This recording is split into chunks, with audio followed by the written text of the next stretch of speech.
So whenever meritocracy is not at the forefront, obviously it will impact the quality of education. Saya tak jumpa satu fakta dan rujukan yang mengaitkan sistem kota dengan kualiti di universiti. Bahawa pemberian itu adalah berasaskan kepada kaum. Dia bukan soal kita kelompok perkauman itu, tapi sebab itulah yang diperuntukkan di bawah perlembagaan. Terlalu banyak perhatian kepada hanya kaum. Kota seharusnya mengambil kira bahawa di Malaysia ni ada physical disabilities, mental disabilities, gender, geography dan sebagainya.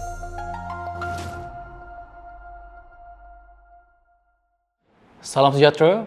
Anda sedang menonton Lapang Dada terbitan Malaysia Kini bersama saya, Saf Akmal.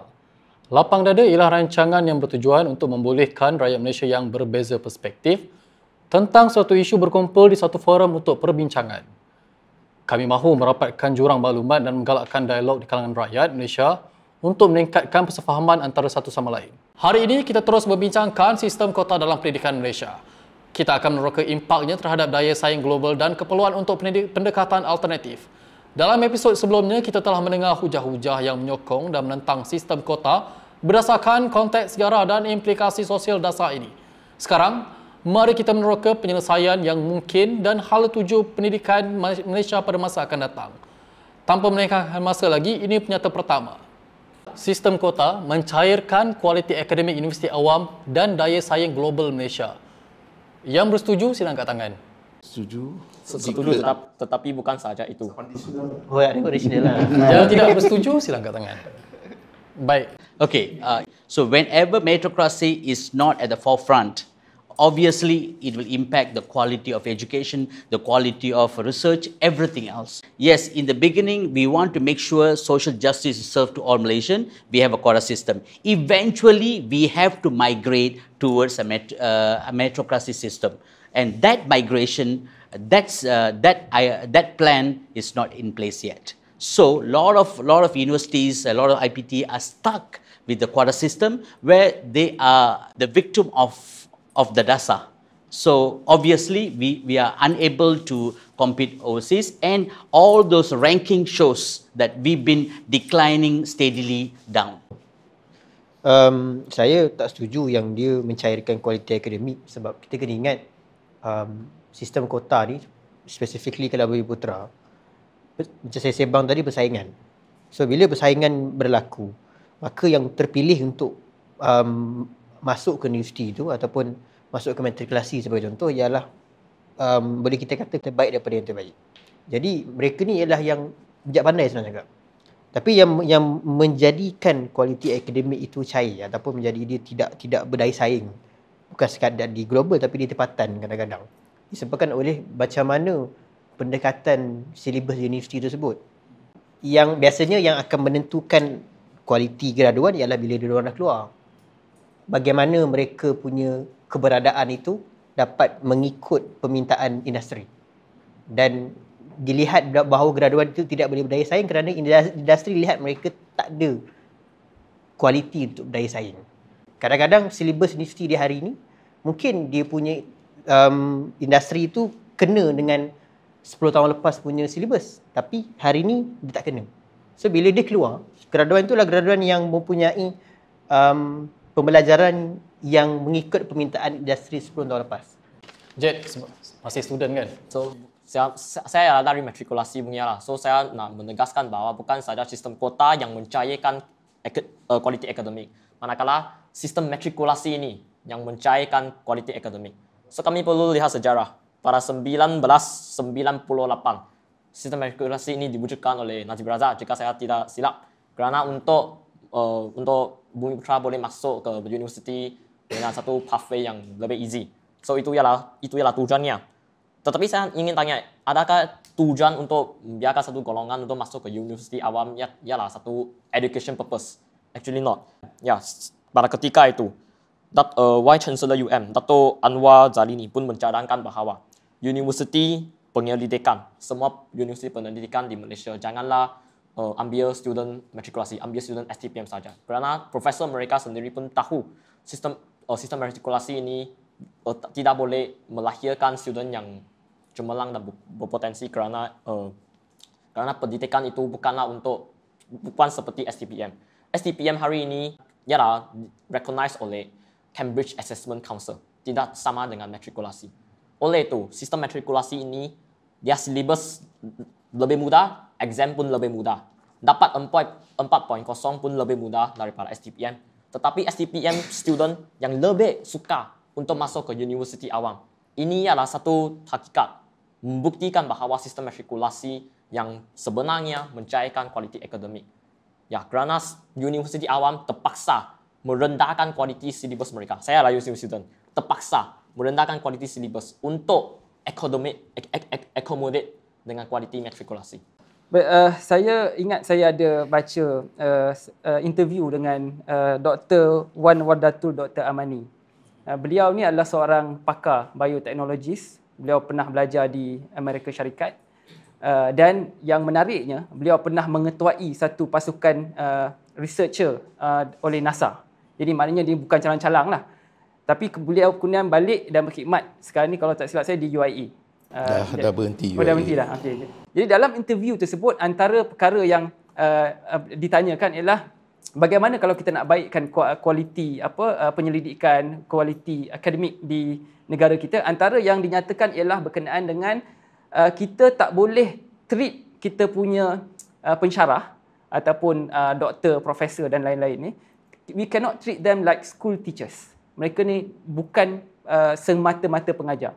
Kita kena berikan mereka kebebasan untuk buat research, untuk build up their own prominence. Itu antara benda yang dinyatakan lah. Jadi sebab itu saya tak boleh nampak lah kenapa nak kaitkan kuota dengan sistem pencairan kualiti akademik kita. Sebab yang lebih besar sebenarnya ialah kita kena tengok apakah peranan institusi pendidikan. Kalau kita tetapkan KPI, okey, lecturer kena sekian-sekian research dan sebagainya, kena ada jurnal dan sebagainya. Tapi kalau pada akhirnya jurnal-jurnalnya itu tidak menyumbang kepada masyarakat, apa gunanya? Jadi sebenarnya kena lihat balik secara menyeluruh dan saya tak nampak untuk kita mengkambing hitamkan sistem kuota ini sebagai suatu tuduhan yang adil.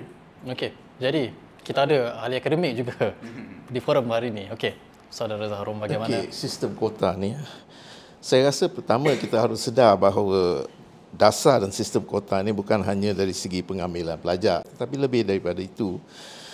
Terdapat di seluruh rangkaian pendidikan tinggi di universiti awam di Malaysia ini. Dia ada 3, pentadbir, tenaga pengajar dan juga golongan pelajar. Dari segi pentadbir, terdapat kuota mereka yang dipilih. Lazimnya mereka yang tidak menentang sistem politik yang sedia ada, iaitu Vice Chancellor, Deputy Vice Chancellor dan sebagainya. Sistem pemilihan pada analisis terakhir yang bergantung kepada kelulusan atau approval yang diberikan oleh kementerian yang berkenaan. That's fakta. Dengan kata lain, konsep autonomi universiti hanya konsep impian. Dari segi tenaga pelajar, pengajar pula, akademik, ada juga kota-kota tertentu di peringkat pengambilan dan juga di peringkat peluang latihan untuk tenaga muda di tahap PhD. Kota etnik dicampur adukkan dengan kota mereka yang memihak kepada kuasa politik yang sedia ada. We all know banyak perubahan telah berlaku selepas 2018, tetapi untuk beberapa dekade sebelum tu memang ini berlaku. Kota etnik pelajar pula memang banyak telah diperkatakan, so saya tak perlulah tambah lagi buat masa kini Tapi kita harus juga maklum bahawa pencairan kualiti bukan hanya sebab sistem kota, tetapi juga atas sebab tekanan politik terhadap kebebasan akademik. AUKU, Akta Universiti dan College University, Akta 605 untuk pensyarah-pensyarah universiti dan juga sikap acuh tak acuh tenaga pengajar yang ramai juga golongan konservatif dan hanya setakat cari makan. Faiz, bagaimana? Baik, saya rasa perbincangan dia tak relevan. The premise tak relevan kerana saya tak jumpa satu fakta dan rujukan yang mengaitkan sistem kuota dengan masalah pencapaian akademik dan juga kualiti di universiti. Cuma saya nak ambil peluang ni untuk jawab beberapa perkara. Yang pertama adalah tentang bila ada sistem dasar ini, masih ada ramai yang miskin dan sebagainya. Saya nak bawa, sebenarnya dia ada progres. Asasnya adalah kita kena bezakan dasar dan pelaksanaan. Penguatkuasaan. Kita tak boleh ubah undang-undang kerana polis, contoh, andai kata polis gagal melaksanakan undang-undang tersebut. We have to solve the problem according to root cause, iaitu dia penguatkuasa, bukannya dia dasar. Itu yang pertama. Yang keduanya, the progress. Saya nak bawa satu fakta. Tahun 1970-an, lawyer daripada kalangan Bumiputra, zero. Tapi bila dah masuk 2008, kita ada sebanyak 39.3%. Kemudian surveyor, zero. Masuk 2008, kita ada 51.1%. Kemudian engineer, zero. Kemudian bila masuk 2008, ada sebanyak 15.8% peningkatan. The progress is there. Cuma dasar ini perlu diteruskan kerana apa? Identiti negara kita, kecederaan ekonomi yang terkena di atas Bumiputra itu sangat parah dan membarah. Dan 67 tahun itu is not enough to merapatkan the gap antara Bumiputra dan juga non-Bumiputra. Okey, baik. Jadi saya bukakan ruang ni untuk perbincangan. Saya nak mungkin nak balas sedikit berkenaan bila disebut bahawa matrikulasi ini satu sistem yang sangat tak adil. Kita kena lihat dari sudut sejarah sistem pendidikan kita berkait dengan sistem matrikulasi. Sebabnya ialah sebelum sistem matrikulasi diperkenalkan, kita telah beralih daripada sistem kuota untuk kemasukan universiti kepada sistem meritokrasi. Jadi untuk mengimbangi benda itu, maka diperkenalkan, kalau tak silap saya, matrikulasi 2003-2004 ya. Okey. Jadi untuk mengimbangi perkara itu, maka dimasukkan. Jadi saya melihat bahawa dia sebenarnya memberikan semangat di bawah perlembagaan lah, perkara 153. Itu yang pertama. Tapi lebih daripada itu lagi, ada kajian oleh Dr. Muhammad bin Abdul Khalid lagi. Dan ini sangat menarik sebab dia kata kita tak boleh melihat secara terpencil hanya semata-mata kepada IPTA. Kena melihat secara meluas bagaimanakah data di IPTS juga. Dia buat kajian ni untuk intake 1997 dan 2005. So dia kata, nevertheless, despite the massive enrolment of Bumiputras in tertiary education, colleges and universities, there were more non-Bumiputras, mainly in private fee-based higher learning institutions, meaning the Bumiputras remain underrepresented compared to non-Bumiputras. Yeah. Jadi, yang saya nak sebutkan di sini ialah kita tak boleh fokus semata-mata kepada IPTA. Bila kita nak bicara soal keseimbangan di kalangan etnik Melayu, Cina dan India. Pernyataan seterusnya ialah kerajaan harus mengutamakan dan menambah baik sumber pendidikan untuk pelajar kurang bernasib baik tanpa mengira kaum. Yang bersetuju sila angkat tangan. Yang tidak bersetuju? Yang neutral?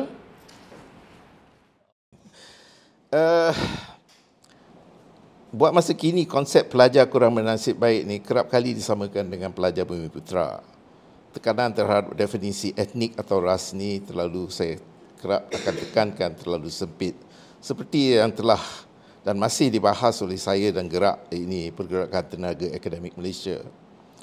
Mereka yang kurang bernasib baik merangkumi beberapa golongan dari segi peluang pendidikan, jantina, keupayaan fizikal dan mental, penempatan geografi dan sebagainya. I think all these factors, disabled students dan sebagainya, semua harus dilihat.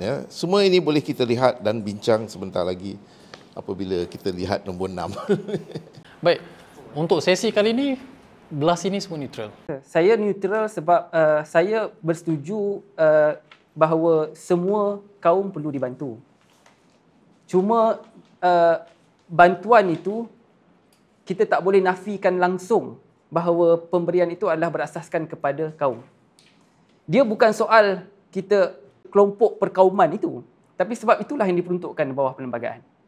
So nak tak nak, macam saya katakan tadi, di bawah 153 clause 2 tu, kurungan fasal 2 tu, nak tak nak the YDPA shall. So tak ada pilihan. Tapi kita bincangkan dari sudut, okeylah kalau kuota yang kita pakai sekarang ni, Melayu dapat certain persen, Cina dapat certain persen, India dapat certain persen, anak-anak negeri Sabah Sarawak. Kalau itu tak memuaskan, kita bincangkan the percentage. Tapi perlu dibantu orang yang susah, yang miskin, itu saya setuju. Tapi kita tak boleh tolak terus sistem kuota berasaskan kaum.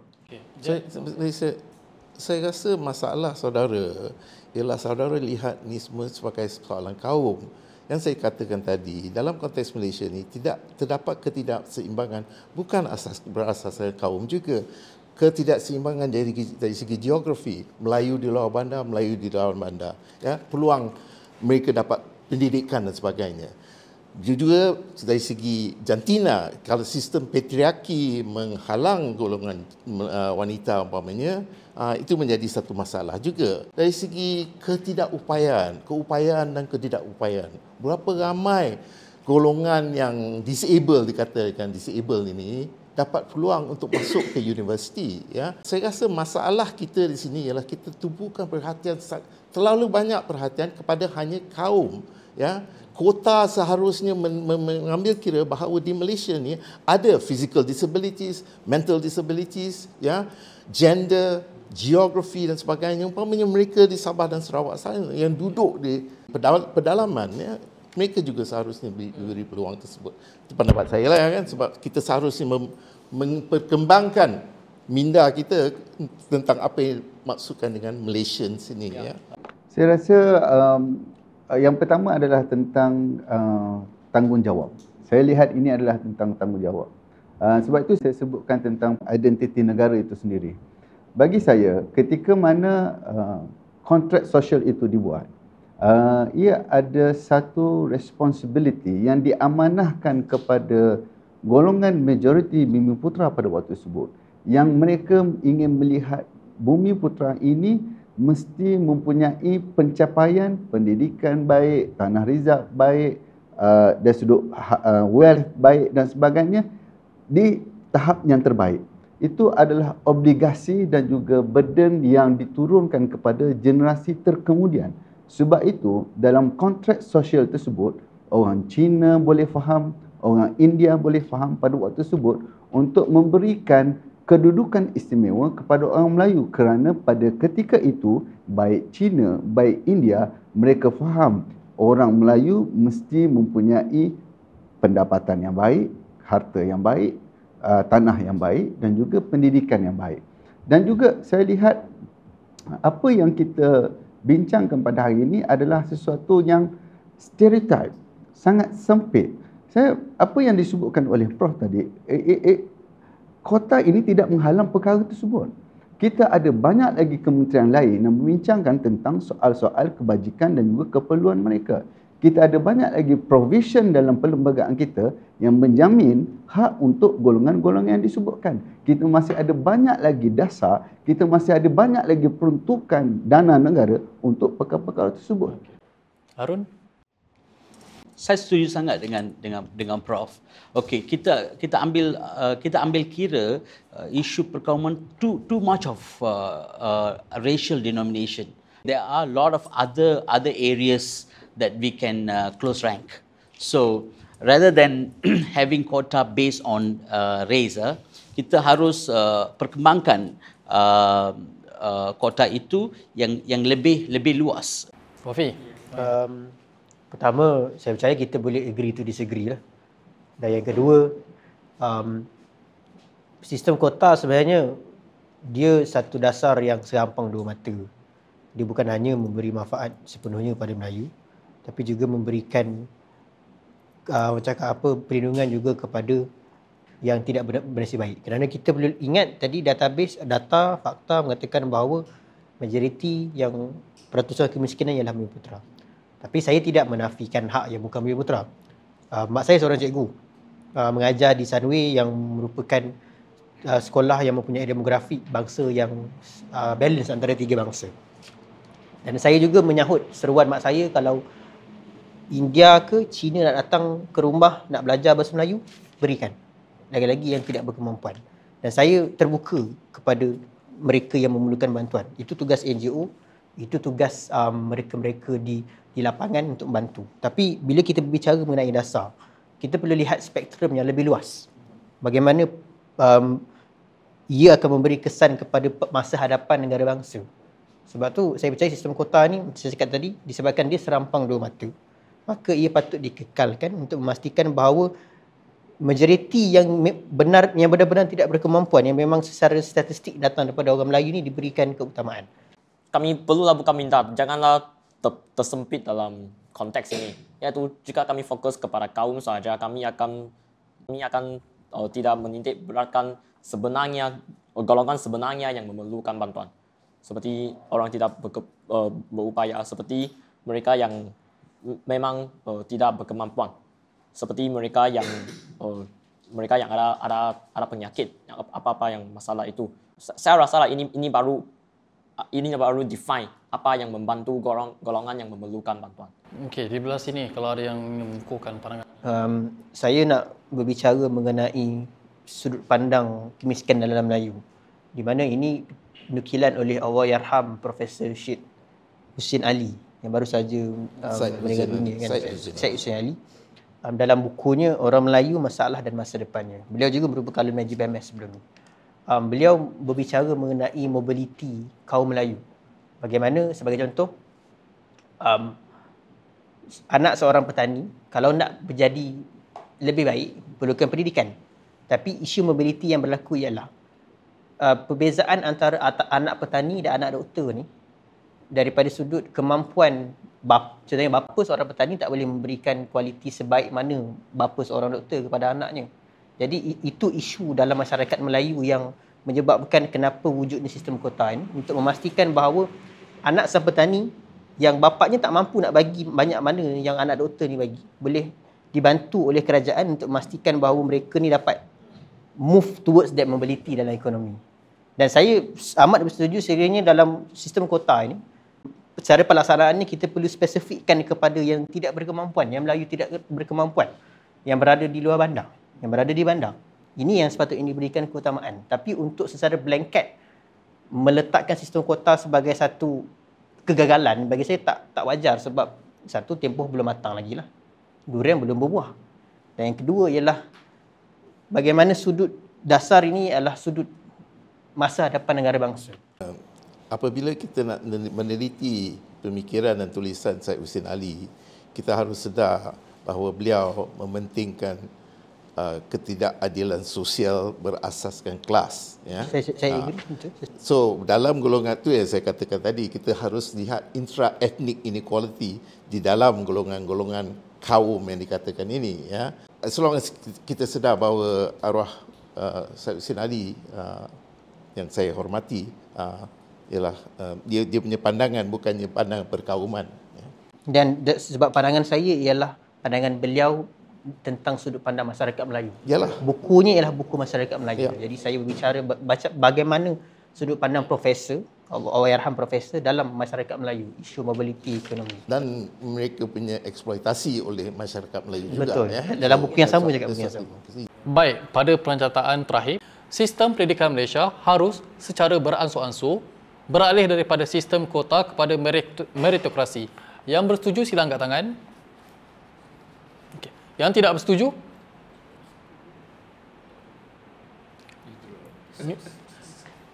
Setuju sedikit, ya, sama. Tengah-tengah? Ya. Okey. Sebahagian setuju, sebahagian tak Okey, setuju. alright. Baik. Saya rasa kedua-duanya penting dalam satu masyarakat yang tidak seimbang. Jika kita mulakan pandangan kita, perbincangan kita dengan andaian bahawa masyarakat Malaysia dan masyarakat lain juga tidak seimbang, ya, maka saya rasa sistem meritokrasi ini menjadi masalah. Ya, meritokrasi berasaskan kononnya kecerdikan, kebaikan intelektual dan sebagainya. Jika tidak terdapat ketidakseimbangan, jika budak-budak kampung atau urban poor tidak ada akses kepada electricity, janganlah nak katakan kepada internet, ya, tidak ada akses kepada bahan-bahan yang memberikannya pendidikan. We saw it with the Sabah Sarawak girl yang kena panjat dan sebagainya untuk dapat akses. Jika keadaan tersebut wujud, maka kita seharusnya menyediakan pertolongan, bantuan, ya, dan ini dimaksudkan dengan kota. Kota bukannya berasaskan kaum tetapi berasaskan ketidakseimbangan yang ada. Jika ia seperti yang Jack katakan tadi, jika 80% adalah golongan yang miskin tersebut yang tidak ada akses, berikan mereka bantuan tersebut. Tetapi yang 20% tu, oleh sebab mereka bukannya bumi seharusnya diberi, ya. Kita lihat dari segi kehendak mereka, apa yang perlu untuk melanjutkan pelajaran mereka dan sebagainya. So, jika you talk about meritocracy, jika terdapat ketidakseimbang, inequality of access to education, kan, you can't talk about meritocracy. Meritocracy, it will lead to greater inequality. That's what I'm saying. Tetapi lihat apa kota yang ingin kita berikan tersebut, saya rasa, ya. Itu. Baik, saya sangat tidak setujulah kalau kita nak ubah itu sebut. Kerana yang pertama seperti mana yang disebutkan oleh Prof tadi, dan faktanya di negara kita, kemiskinan mutlak yang terdiri daripada bumi buta 85.2%, China 3.9%, India 9.4%. Kemudian kita tengok fakta juga adalah kualiti tenaga kerja bumi putera. Tenaga mahir daripada bumi putera hanya 29%, mahir daripada China 40%, mahir daripada India 37%. Ini bermakna konsep yang disebutkan tadi, reality on the ground, fakta di negara kita adalah kesemuanya datang daripada bumi putera. Ini fakta daripada 2022. Saya nak sebutkan juga tentang profession di dalam negara kita. Untuk bumi putera, arkitek hanya 45%, accountant hanya 32%, peguam hanya 39%. Ini bermakna kota berasaskan kaum itu sangat penting untuk kita merapatkan jurang yang berlaku. Konsepnya sudah betul, cuma perlu dikaitkan dengan realiti di negara kita. Dan realiti dan faktanya bumi putera adalah dalam kalangan yang memerlukan. Seperti sebenarnya saya bersetuju dengan apa yang disebutkan oleh Prof. Yang ideologi ini ialah seperti will of ignorance yang disebut oleh John Rawls, iaitu tentang justice punya, which is when you behind this will, iaitu you tak tahu, you know nothing of yourself and your natural abilities or your position in society, and how would you want this society to be, which means that, what is the real justice, what is the real equality that we are pursuing for. Maksudnya hari ini kami nak society yang macam mana. Oleh itu masuk ke dasar polisi. Seperti yang saya sebut tadi, kami masukkan matrikulasi dulu kerana ini ialah ketidakadilan yang amat besar berbanding dengan STPM. So dalam STPM ini, mereka yang berkelayakan akan mendapat maka mereka dalam UPU sistem itu. Tetapi bukan itu saja, kerana ada orang yang mereka walaupun tidak berkelayakan, tetapi mereka datang dari urban area seperti yang disebut dari Prof. Mereka ada penyakit, mereka tidak akses wifi. Kami bukan saja tengok maka akademik, kami juga tengok taraf mereka. So itu akan jadi additional mark mereka untuk masuk ke universiti awam. So itu sistem UPU ialah sangat banyak layer punya. Bukan saja maka akademik, pun ada access you punya penyakit, you urban area, pendapatan, atau banyak faktor yang tentang you punya background. Tetapi kaum bukan satu yang menentukan bahawa bolehkah you dapat masuk universiti awam. Ya, sangat mudah saja. Secara umumnya saya banyak bersetuju sebenarnya kali ini. Sebab ada satu buku oleh Profesor Daniel Markovits, tajuknya The Meritocracy Trap. So dia menggambarkan bahawa meritokrasi ni dia menanggap seolah-olah dia bagi equal opportunity kepada semua orang, tapi tidak mengambil kira unequal access dan resources itu. Jadi secara umumnya saya bersetuju. Cuma saya lihat perbincangan ini seolah-olah dia ada satu tanggapan bahawa kalau kita membuat kuota berasaskan kaum, seolah-olah kita bagi kepada yang di bandar, kalau orang Melayu kan. Saya rasa itu satu tanggapan yang tidak benar. Sebab kita masih boleh ada kuota berasaskan kaum. Dalam masa yang sama, kuota berasaskan kaum itu kita penuhkan kepada mereka yang memerlukan. Bumi Putera di Sabah dan Sarawak yang disebutkan tadilah, yang sampai kena panjat pokok nak dapat internet dan sebagainya. Demikian juga untuk yang Cina, yang untuk yang India, yang lain-lain. Mereka juga boleh. Tapi pada akhirnya saya kata meritokrasi yang berasaskan kaum ini tidaklah menafikan dan tidaklah menidakkan keperluan-keperluan yang disebutkan itu. Arun pula bagaimana? Saya sangat setuju dengan Prof. Okey, meritokrasi alone tak boleh lah. I mean, we are not ready. Okay, and sistem kuota itu harus need to serve social justice. and the social justice need to be served with all the element taken care. The place that you are in, the family background, your economic background, and all the other stuff. So eventually meritocracy, you have to migrate daripada sistem kuota to meritocracy, and you have to find a balance in between, especially in a multiracial country like us. We cannot just pick one side, quota system forever. No, there must be a balance between meritocracy and quota system, but eventually is to deliver social justice to all and give them opportunity that they deserve. Kalau kita nak secara beransur beralih kepada sistem meritokrasi, buat masa sekarang ni belum masanya lagi lah. Tetapi dan kita perlu ingat yang sekiranya ialah kalau secara pada masa hadapan saya terbuka untuk dibuka secara meritokrasi. Tapi pertama, dia bukanlah sebagai aturan yang rigid, yang strict. Dan kita kena sentiasa ambil kira konsep fairness dalam isu sosioekonomi antarabangsa.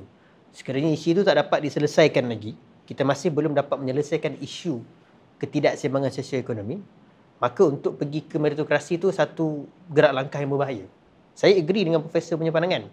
Sebab bagi saya, meritokrasi ni ada isu yang besar, terutamanya kalau kita letak sebagai contoh, you kena dapat 10 A+, tetapi anak di luar bandar nak dapat 10 A+ tak sama dengan anak di bandar untuk dapat 10 A+. Sebab pendedahan, mungkin pendapatan mak ayah. So itu bahayanya kalau kita secara keseluruhan ke meritokrasi. Kenapa kita nak dwelling dengan sejarah, mungkin masuk konteks sosial dan sebagainya. Saya nak sebut tentang kalau identiti negara kita. Identiti negara kita adalah memberikan kedudukan istimewa kepada Bumiputera. Itu seperti mana yang telah ditegaskan oleh sahabat rakan panel saya, Tuan Aidil tadi. Kedudukan istimewa ini tidak bermaksud menafikan hak dan menzalimi. Ia telah juga termaktub dalam perlembagaan kita. Kawan-kawan yang lain ini ada special juga hak dan juga right untuk mereka exercise. Itu yang pertama. Yang kedua, sekiranya kita exercise kita punya minda untuk lihat balik ataupun tak nak lihat kepada sejarah. Contoh, saya ada dengar satu dakwa orang kata, dah 50 tahun, konteks sosial is not relevant. Kedudukan istimewa sudah tidak relevan. Am I right? Okey, tak apa. Mungkin ada yang mendakwa begitu kan. Kita ni dah third generation, fourth generation dan sebagainya. Mungkin kata begitu.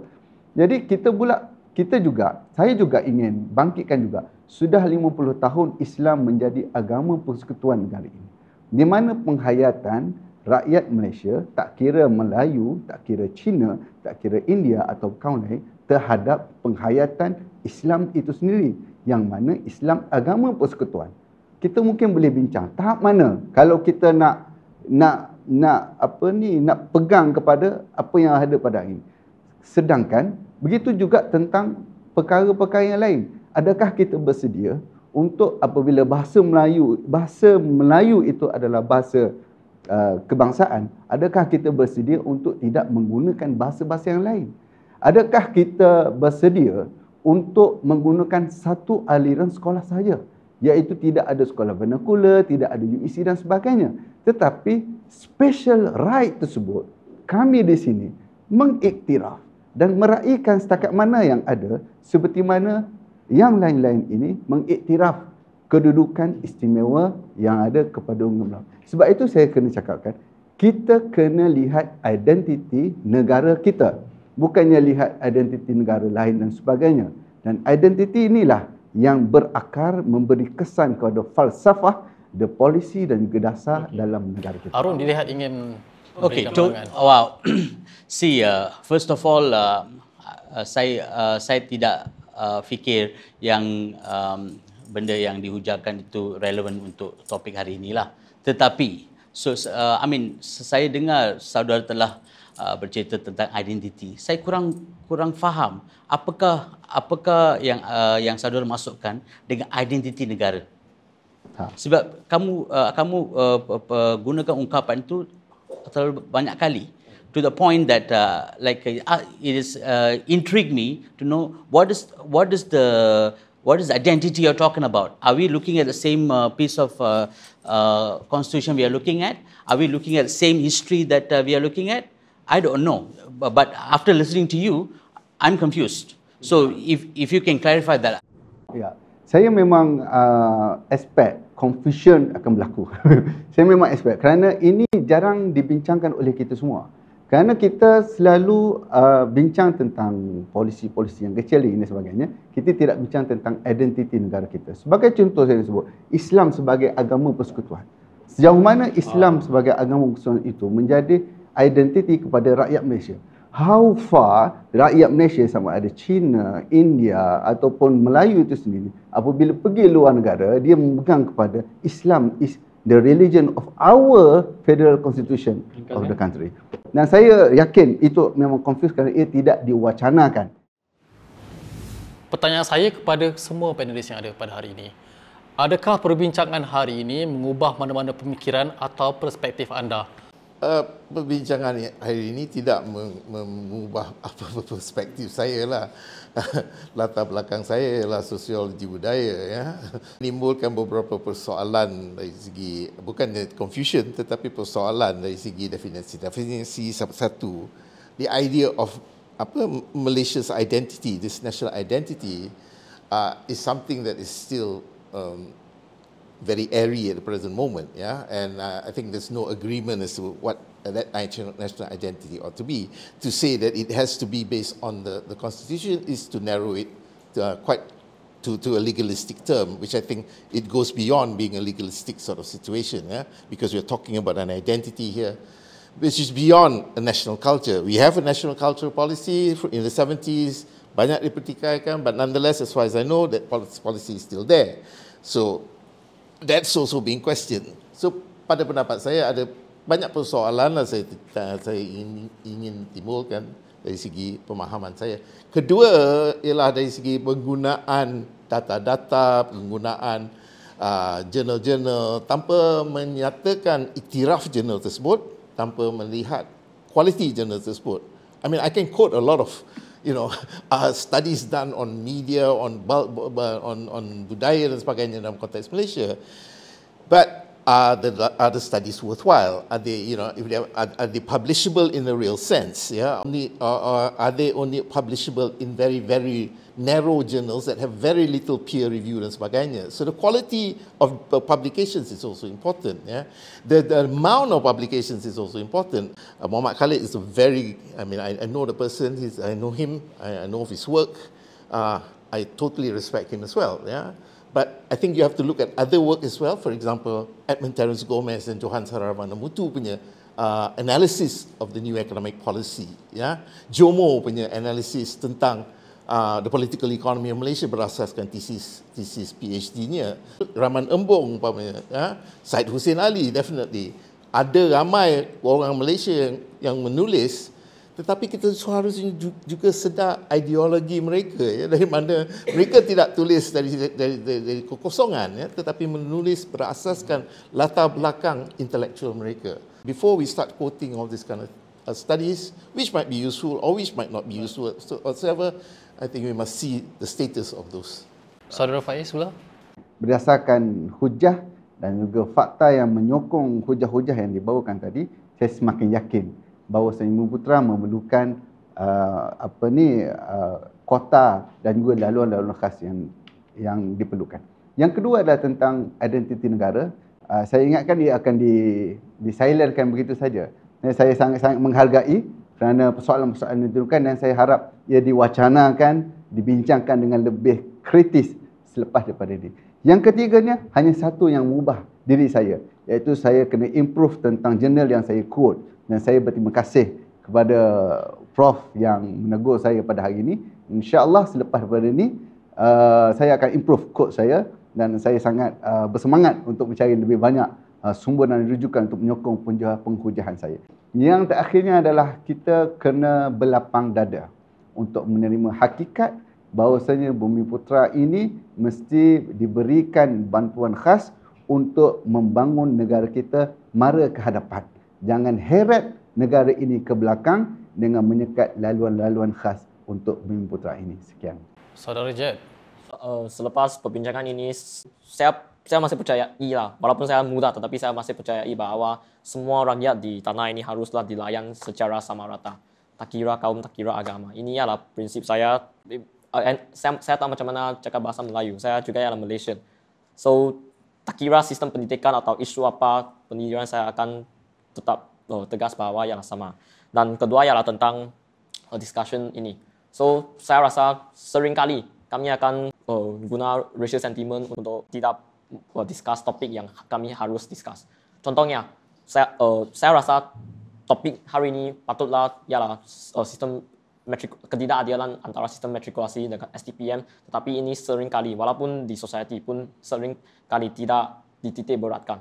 Ini ialah tentang pendidikan, ya, ini tentang kualiti pendidikan juga. Tetapi kami sentiasa guna kota-kota dan tidak discuss ke the next layer.